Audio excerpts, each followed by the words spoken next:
All right, call the Osseo City Council regular meeting to order here on Monday, February 10th at 7 p.m. Roll call. Looks like we're missing Councilmember Hallstrom. Please join me for the Pledge of Allegiance. Pledge allegiance to the flag of the United States of America, to the republic for which it stands, one nation under God, indivisible, with liberty and justice for all.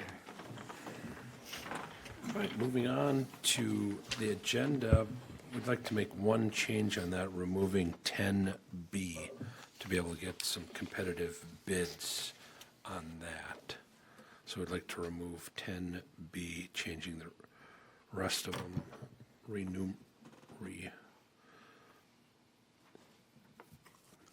So the agenda here. Motion to approve the amended agenda.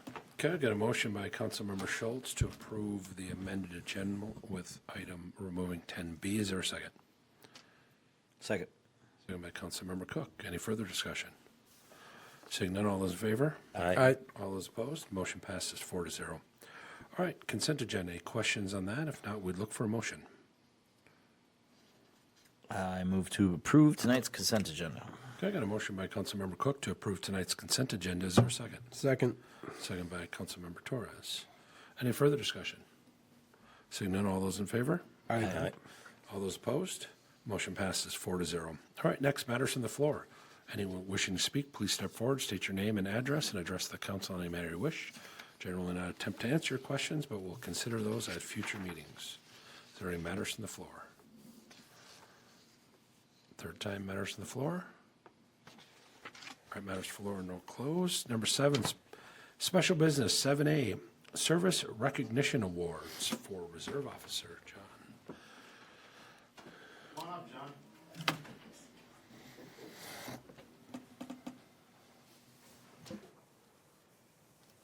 I'm switching hats. Okay. Police chief. John, go ahead. Yep. All right. Good evening, Mayor and Council. Tonight I have former Reserve Officer John Grimm with us. You remember last council meeting, you guys accepted his letter of resignation. And I think Mr. Cook, you did a really good job. Kind of give him a good tribute. I appreciate that. So John's been with us since 2012 as a Reserve Officer. He was our first Reserve Officer, right? Pick number one. Number one. And you're still number one, John. And he's been with us ever since the beginning. He's outlasted everybody else, and we're really sad to see him go. So he's been here 13 years? 12, 13 years. 13 years. Math skills are on Somewhere in point. there. So I can't do, I have cop math, okay. So, but John's participated in many department trainings, Lions Roar, every civic event that we've ever had. And he has been, the last few years, really instrumental in training in our new reserve officers, especially when we've been down staff in the police department. John's really picked up the slack to help train in our new people. So I thought it was appropriate that we give him an award this evening and thank him for his service. So, anything to add? I don't. But John, I'd like to give you this award for your 13 years of service. It says the Osseo Police Department thanks you for your service, dedication, and hard work. John Grimm, December of 2012, January 2025. Great. Congratulations, sir. Thank you.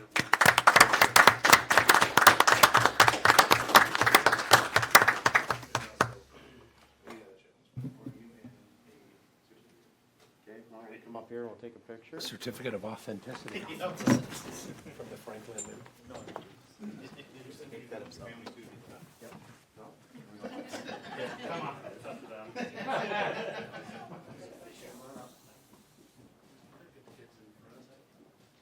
We'll make your dog get to be inside. Oh, yeah. Yeah. You want to hold on to that? You want to hold on to this? Hold on to this. No, maybe it's all in or no? Yep, I got everybody. Sandy, can you look at the camera? 1, 2, 3. One more camera. Got it. Thanks, Lou. Thank you. Yeah, thank you. Thank you. Thank you. Thank you. Thank you, John.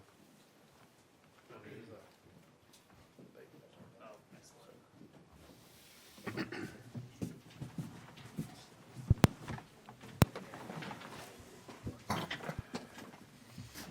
All right, 7B, Citizen Awards. I'm going to take this one on. Julie, come on up. Now you know it's done.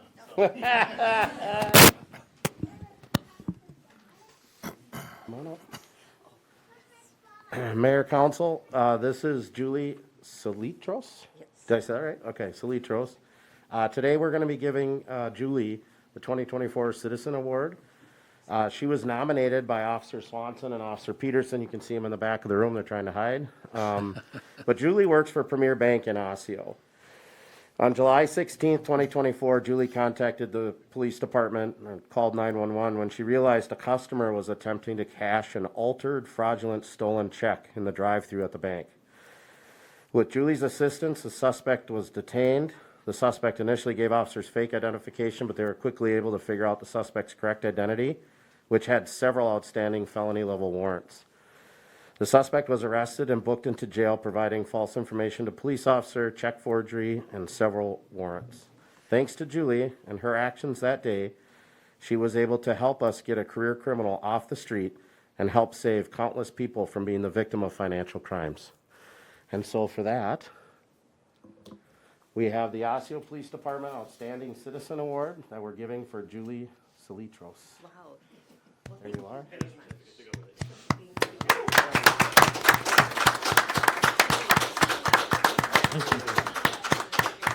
What we'd like to do is we'll have her come up and with her family, right? You're gonna come on up and Premier, well, did Brooke leave? We have some of the Premier Bank staff here too to congratulate her. Officers, please come on up.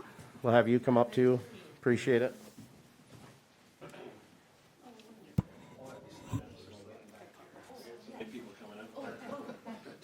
I gotta be in front because I'm so short.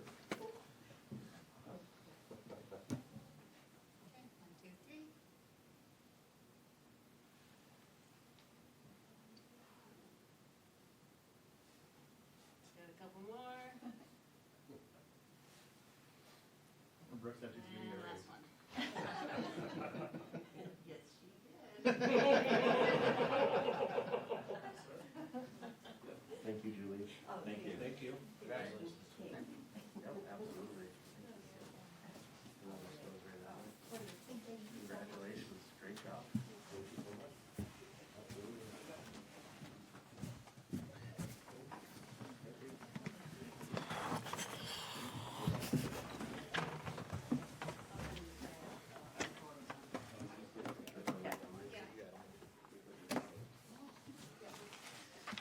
See you again.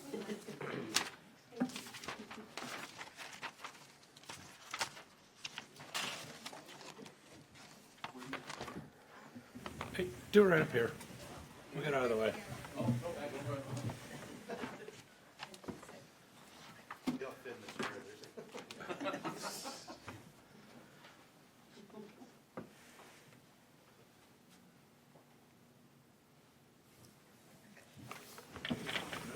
Thank you.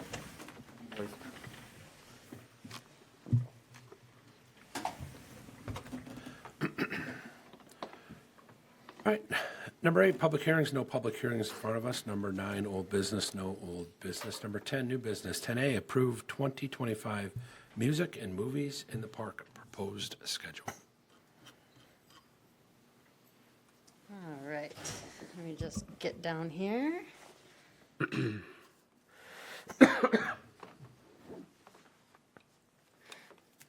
Thank you. Congratulations.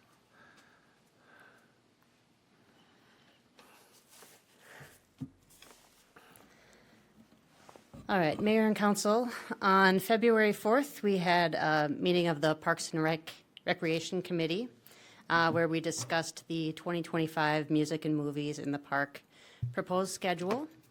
Thanks to some subcommittees made up of Dan Penny and Dee Bon, they put together a list of musical performers who would, and assigned each one of those to a date.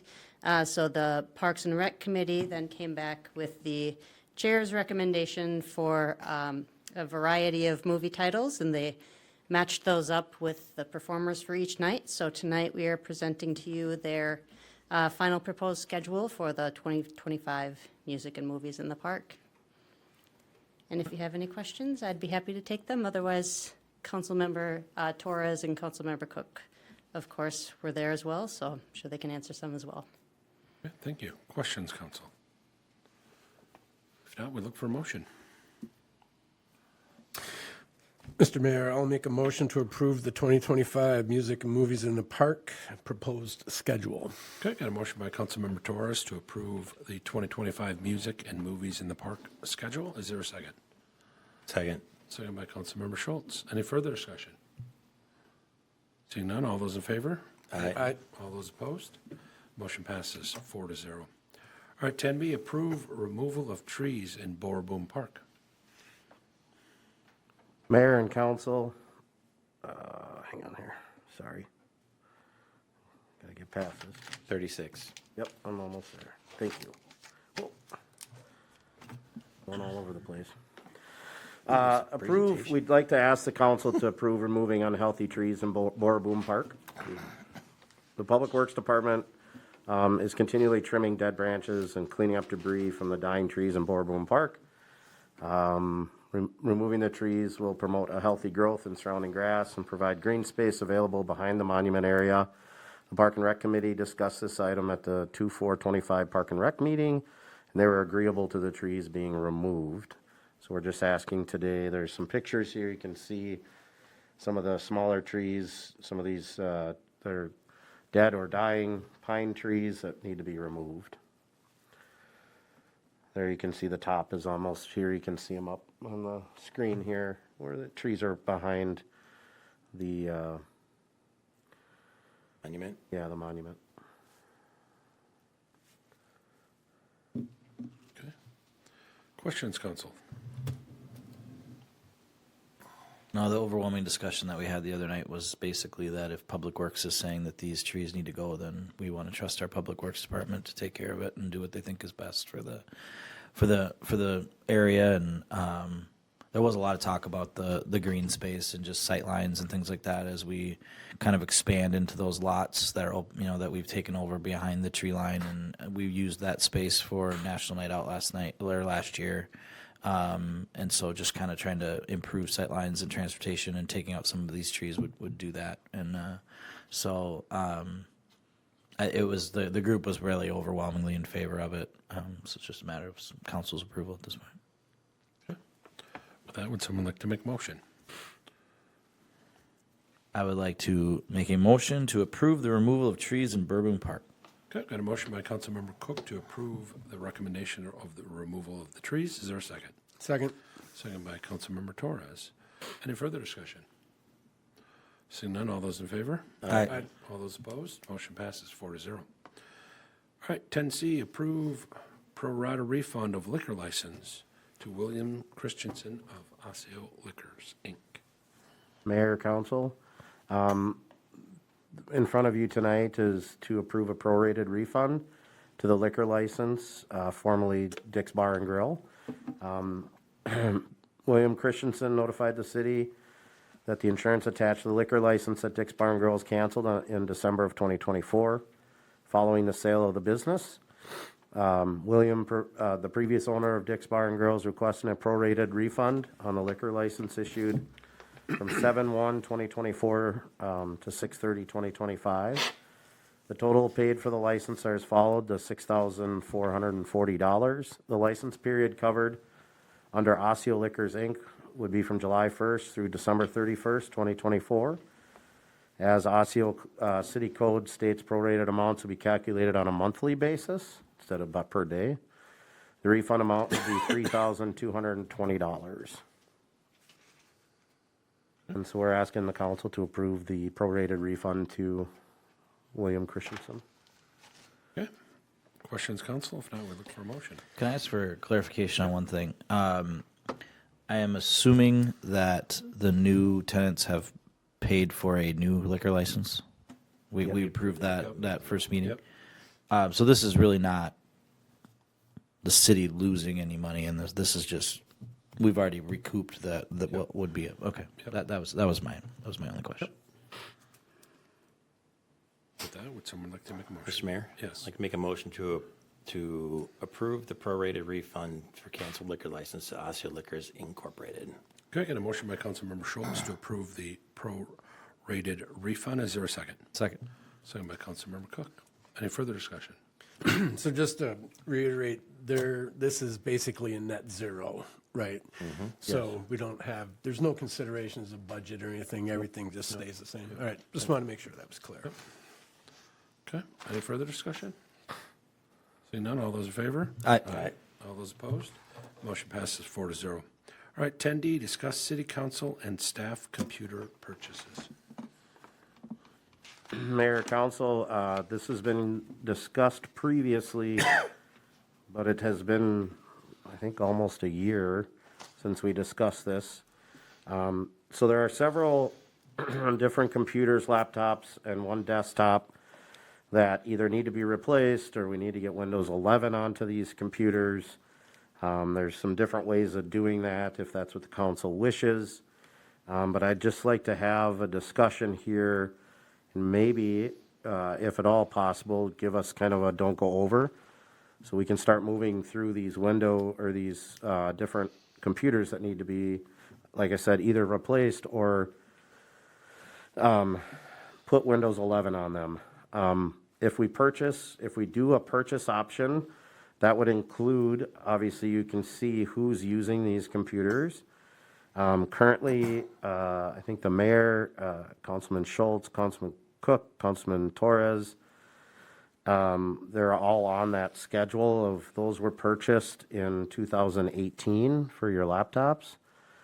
And then you see a laundry list of computers or laptops that were 2019 purchases. So they're, anywhere from 6 to 7 years old as far as computers are concerned. We were trying to do, I think, a 4 or 5 year replacement window, but this has been a discussion item, I think, once or twice in the past couple of years. I'd just like to get some guidance on where you'd like us to go with these, either a purchase, update to Windows 11 and keep using them, but we're getting to the end of life as far as, especially those purchased in 2018. I would be suspect of some of them purchased even in 2019. We're getting kind of to the end of life of those computers. Now, Representative Brad Johnson from Element is here to talk to us about some of the different options that we may have, because we have on here, so we have Lenovo's. You can see the first 1, 2, 3, 4, 5. And then you've got a couple, 1, 2, 3, 4, 5, 6, 7 Surfaces. So we have 6 Lenovo's, 6 or 7 Surfaces, and then a Dell desktop. And so just some where you'd like to go with these as far as cost. There are some replacements that we can get for laptops that are either Dell or Lenovo again. And those are cheaper computers as far as price. The Surfaces, there's been some issues with other cities with our Surfaces not connecting to certain types of, was it printers, Brad? If you want to come on up, sorry. That Element has seen in other cities where there's just really no fix, and so there's some discussion about changing those if they're using our own internet here at the office. So I don't know, what questions do you have and how would you like to move forward? Mr. Mayor? Yep. So, hey, Brad, what's the actual driver issue? Is it with peripherals or? So in roughly September of last year, Microsoft went to an ARM processor from Intel in their Surfaces, and there's compatibility issues with that with certain printers that we've seen. So Dymo printers and Ricoh copiers are two that there isn't a printer driver right now for those. And we've also seen compatibility issues with other, applications. So we've been recommending no one, purchase those Surfaces going forward until at least that gets resolved. And it has to do with a programming issue. I don't want to get too technical, but there's some of your older applications are built on or programmed for the x86, the old Windows platform. and the ARM processor isn't compatible with that, so they run a virtual driver to try to emulate that processor to get it to work, and it just doesn't work in all cases, so we'd recommend using either a Dell. Dell does have, and Lenovo does have a laptop with a detachable keyboard, functions very similar to a Surface, and so I've actually been working with Shane and trying to get some pricing for that, so he'd have some numbers for budgeting. Yeah, from the council perspective, I mean, having something that's really portable and stuff makes our lives a lot easier. So, I mean, if some of those Dell or Lenovo's have similar functionality to like the Surface, like tablet mode or whatever else, it just is way easier to move around and store on our desks or however we tend to use it. So if we have something that's similar to that on the Dell or Lenovo side, I don't really have any issue about it. I have a Surface, but majority of what probably you're saying, from the council perspective, we don't really connect up to anything in City Hall other than just stuff that we get sent. So, but I mean, if we've got similar functionality, I'm fine with that. Mr. Mayor. Yep. So, good to meet you, Brad. Nice to meet you. Got just a couple of questions. So, if the council decides to go with the new computers, these new computers, will they all have BitLocker? Yes, And that will be enabled and functioning? correct. So So they'll be whole disk encrypted then? yes. And then, can you, just seeking to understand, what is the difference? There's about a 25% difference in cost between what we're gonna get for $1,500 and what are we gonna get for $2,000? So the Surfaces or the, laptops with a detachable keyboard just have a higher baseline starting point. We're seeing those right around the $2,500 mark roughly, as I'm doing some pricing initially, so.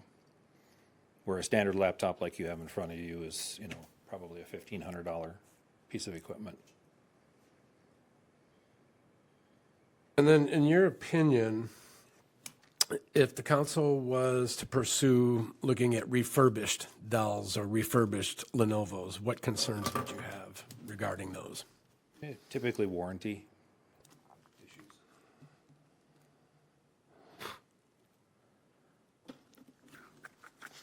That's all I have for right now. Is this, Mr. Mayor? Are we, and I don't have the budget numbers in front of us, is this all built into our budget moving forward? Is there money for this? I mean, we're talking about a $30,000, I mean, if we replaced all of them, you're talking about a $30,000 bill.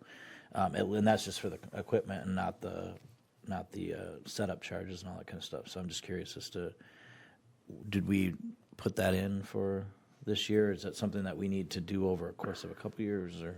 So, the one issue with Windows 10 is that in October, it's done. So they will not be doing any security updates, if I'm correct. So these all have to either be changed to Windows 11 or we have to replace them. I think currently, right now in our cable fund, which we're going to have to, looking into next year for sure, I think when I looked at it, it was right around that $30,000 is what we have in there. And we have to look at that as something that as even a budget committee we were talking about this year a little bit, was how to replace that because of the downtrend in cable purchases and subscriptions. So it is something that is going to be a budgeting issue and that we're going to have to look at figuring out how to pay for some of this stuff, and we'll get creative and figure some of that out. I think currently we do have enough money. I know from me, as far as my Surface, it's working great, so I'd probably just upgrade. And I know we're going to look internally because some of these are laptops that aren't used very often by staff because they have a desktop. So if you look at Natalie Santillo, she's got a Dell desktop at her desk. But then she's also, is hers up yet? No, hers is not. But Shelly Sasuski, she's got a Surface. That Surface probably doesn't need to be upgraded yet because she's got a desktop at work. And that would be, we got a lot of these when people start working from home back in 2020 for COVID. And that right now is not ongoing. I know in talking to Public Works Director Walbillig, that the Public Works Department really likes these surfaces because of the portability, and that they take them in their cars and they use them for water meter reads, and they use them quite often, and they are their desktops also. So like for me and Mike, I believe yours is your desktop. Alicia's is her desktop, but like Felicia has a take-home laptop because she was working from home for some time. And that had gone on until about mid-2024 when that was, there was a lot of Fridays or Thursday, Friday, or 2 days a week they were working from home. So there are some of these we can take out of that to help. It's just we are going to have to probably replace some of these at some point. Obviously, we can't go forever, but So, does it make sense, from what it sounds like, at least from what I'm hearing, in the meantime, or maybe an initial step would be maybe to upgrade the existing surfaces to Windows 11, but outright replace the Lenovo, the tanks that some of us have, that we carry around, with something that's more. I mean, that to me, because it sounds to me like the Surface is something that people really like, and so maybe just upgrading those to Windows 11 as opposed to replacing them, and then. And we have one that's got a broken screen, so I'd like to have that replaced if we can. The Dell desktop, I think, could be uploaded. Some of these Surfaces, they're not going to be used right now as much. Not saying we don't need to, because again, we're talking a 6-year-old machine. And even if we do, our plan was in talking with Brad, is that even one of the Lenovo's or one of these ThinkPads we keep as a backup, just in case one broke down. And Gary, I know for sure he uses a lot because he does stuff from home when he's working on budgetary things, and so there's a lot of communication there. So that one I'd like to upgrade, and that would be our 1, 2, 3, 4. That'd be our 6 if we replaced Alicia's Surface, and then replaced the Lenovo's. I think would be a good idea. That's just coming from me, and I think you get is it a price break or something for 6? Yeah, 6 or more, we can register a deal with Dell or Lenovo and then get better pricing, so. But now it comes down to, what do you want? Do you want something a little cheaper, or do you want something a little more expensive? I mean, we can get smaller computers either way, but like Brad says, anything from 1,500 to 2,500. I mean, what are we looking for here for the council for sure? Yeah, I guess from my perspective on the council, smallest, lightest, cheapest version. It's basically just reading documents and emails. I mean, so it doesn't have to be much of anything. Is that okay for council? What are your thoughts? So, yes, Mr. Mayor. Yep. So I'm assuming since these are all basically end of life, like every one of these, right? Yes. And none of them are covered right now with any kind of warranty. Correct. What has Element looked at as far as there's a price point at 6 computers. Now, are there, like with Microsoft's government program, have you guys explored that to see what type of savings can be passed on to council, looking at programs like that? As far as, So like the HUP program, I know for Office 365 for software, I don't know if they're still doing it with Surfaces, but I know several years ago that they did. Microsoft had Surface purchases could be done for government units under a HUP program, and I've been out of it for a few years, so I don't know if that exists anymore. So I guess that's what I'm asking, are those programs still available?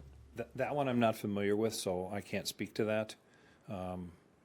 And again, we're not recommending the Surfaces just because of compatibility issues, so.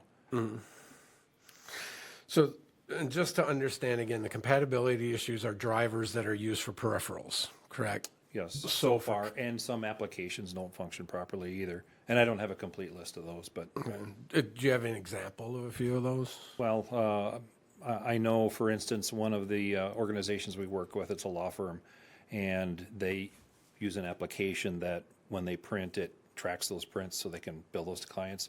it doesn't work with that application, for instance. And there's probably a couple others too.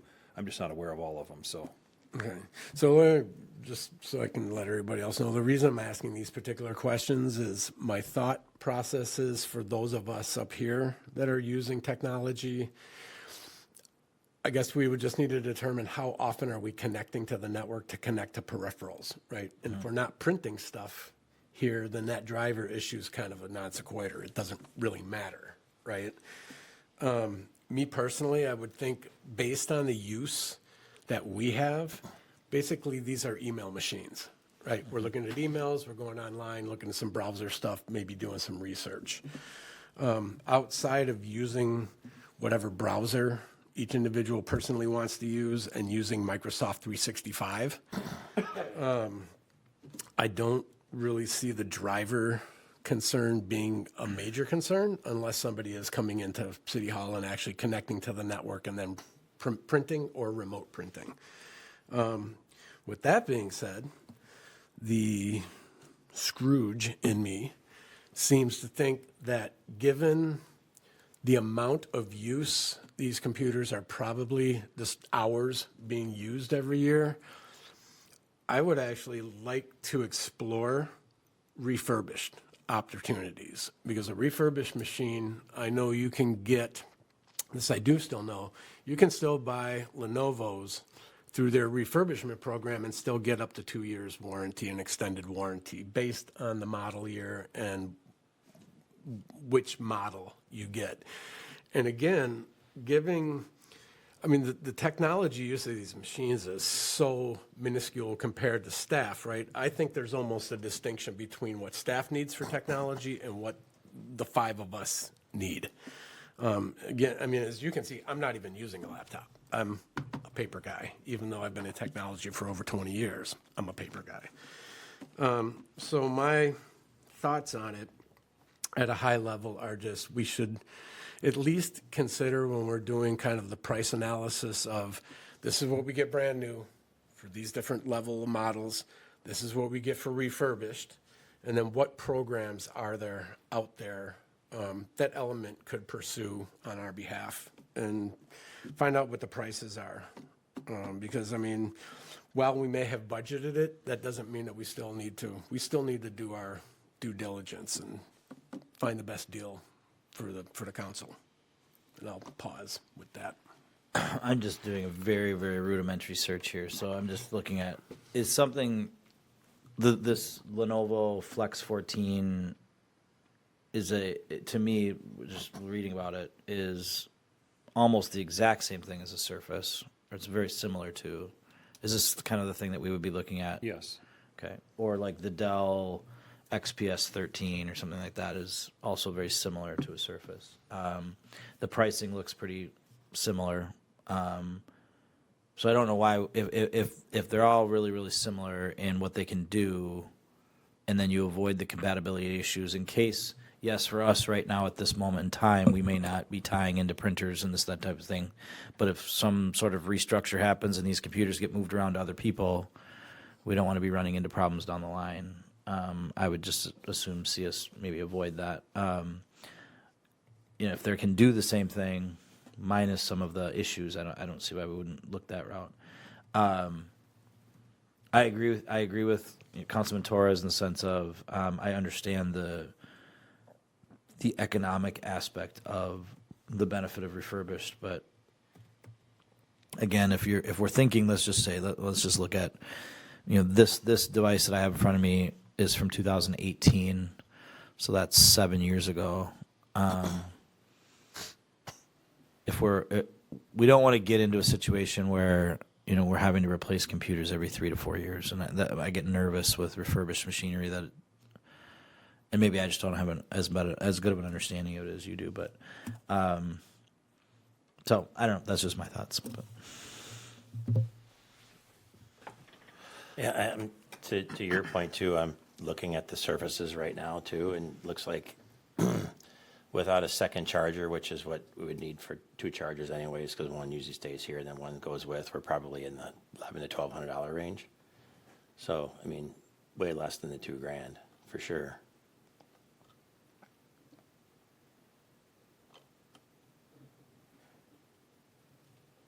Depends upon the model you're looking at.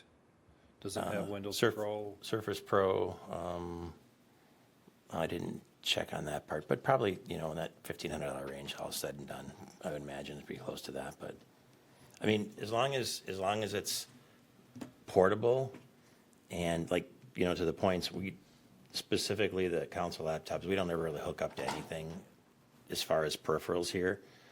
So that's not a huge concern for me, but if the functionality is there, I'm okay with it. I have a little consternation with like a refurb one, only because it's been out there for a while. It's like, what does that impact on warranty wise and that kind of stuff? If we can keep really the biggest part with any type of a Microsoft-based product is going to be they're going to move out operating systems because that's how they keep making money. I mean, that's just the nature of it. So as long as we can get something that fulfills our purposes, trying to figure out what the least expensive one is that's portable, I don't care what it is actually at all. So, Mr. Mayor, would there be a way, and Brad, maybe you can answer this question better.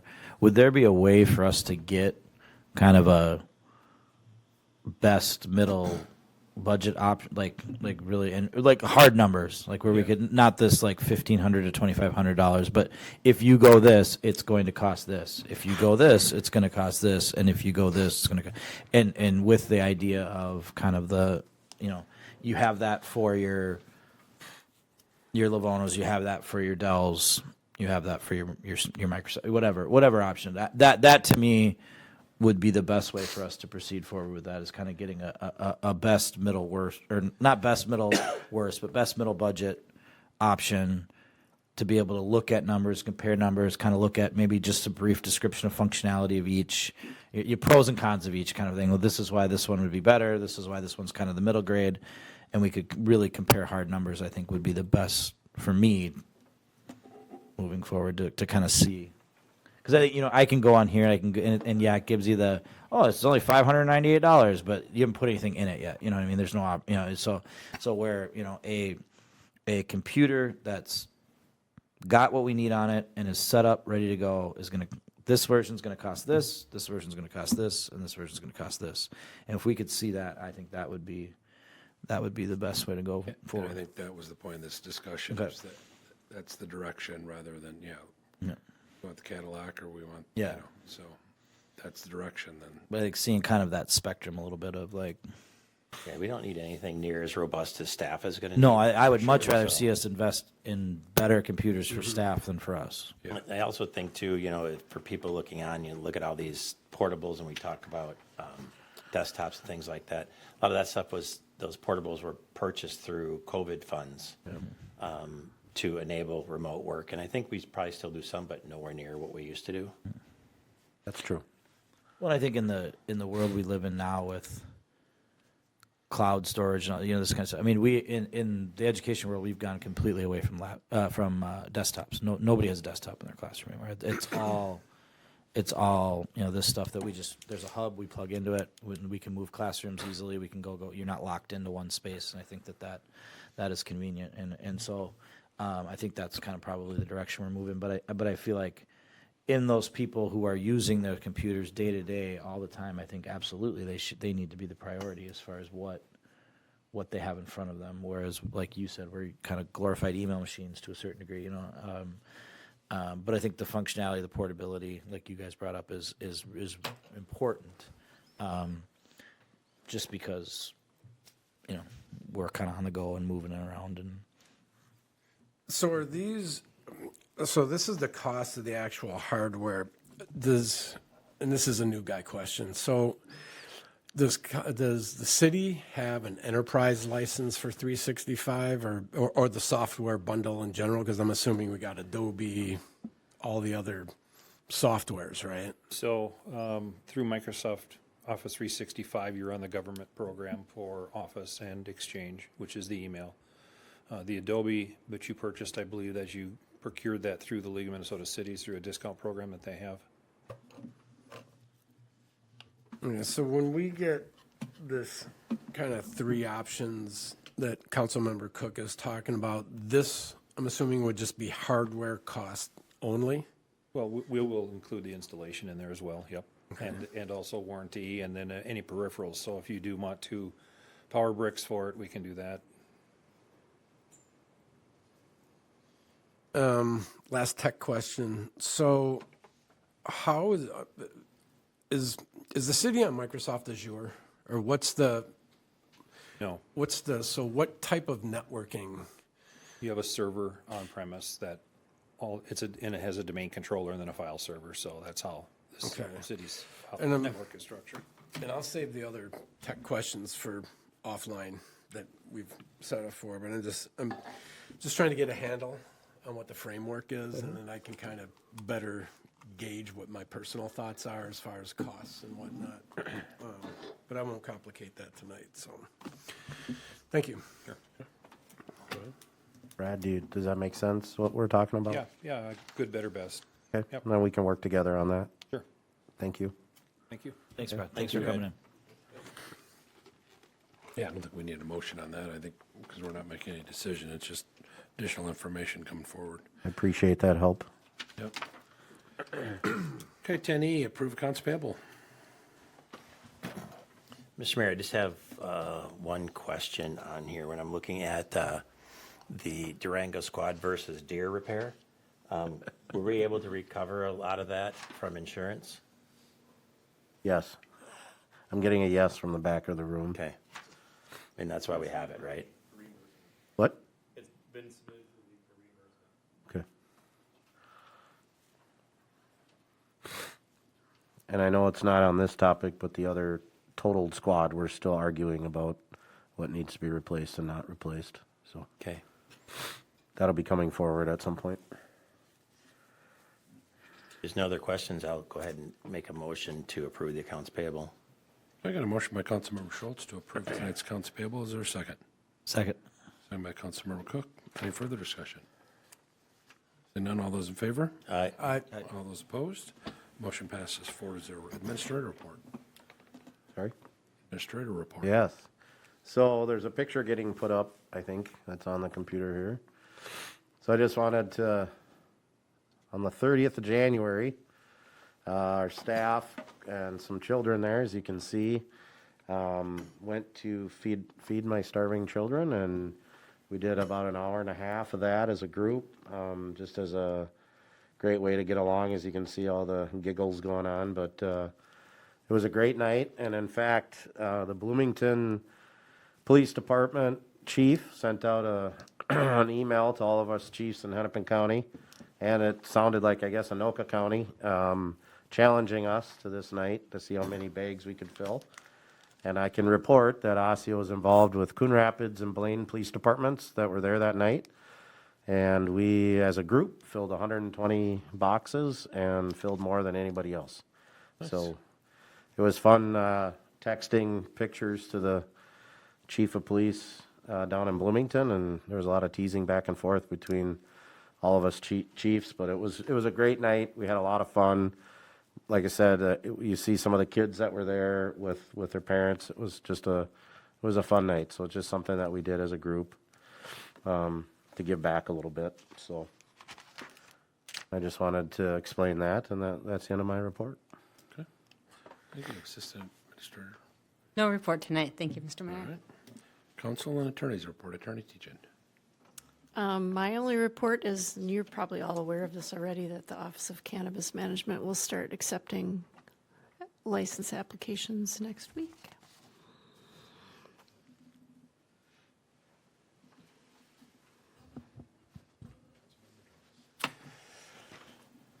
Thanks for sharing that, Shane. This is, I love this. I love that organization. I love that you guys went out and did this, and just kudos to everybody that was involved in that. Thank you. Thank you. Want to say a special, looks like they left, but it was really cool seeing the service recognitions tonight, both for the officer and for the citizen. And yeah, really don't have anything more than that. Member Cook. No, real quick, just we did have a Parks and Rec meeting last week. Everything went really well. It's a really really neat group of people. We've got a few new members on there that I am really excited about, and I think that we have a great group that really is excited about doing some really cool things here for our community, and look forward to bringing more back to you guys for support with and. But it's going to be, I think it's going to be a good group with a really really cool vision for what we can do for this city. So very excited about that. With that, that's all I got. Oh no, I do have one more thing. I completely forgot. I am doing my next Coffee with a Councilman event on February 17th from 10:30 to noon at the Annabelle House in Osseo. So if any citizens want to come out and say hi and just meet and greet and just say hi and chit chat about things for the city, I will be there, and look forward to meeting anybody that can come out and say hello. Other than just chiming in and thanking the award recipients this evening for their diligence and their service to the community, that's great. Happy to see some of the plans for the summer coming together through the Park and Recs Committee, so that's always a great deal, and usually very well attended events, and I like the level of thought that was put into kind of pairing up movies with the specific other presentations of music stuff and whatever else, so that's really good to see.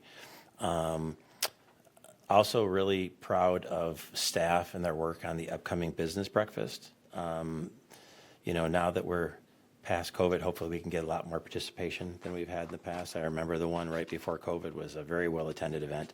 So it's just a matter of everybody reaching out and getting in touch with the businesses to get them to chime in and give it an opportunity to learn some stuff, and then also be, some really active members of the community. I think sometimes people forget that what our businesses and our commercial properties actually add to our community. I mean, it's huge tax base, so that's wonderful to see. Outside of that, I'm done. Okay. All right, next, adjournment. Motion to adjourn. Okay, got a motion by Councilmember Cook. Is there a second? Second.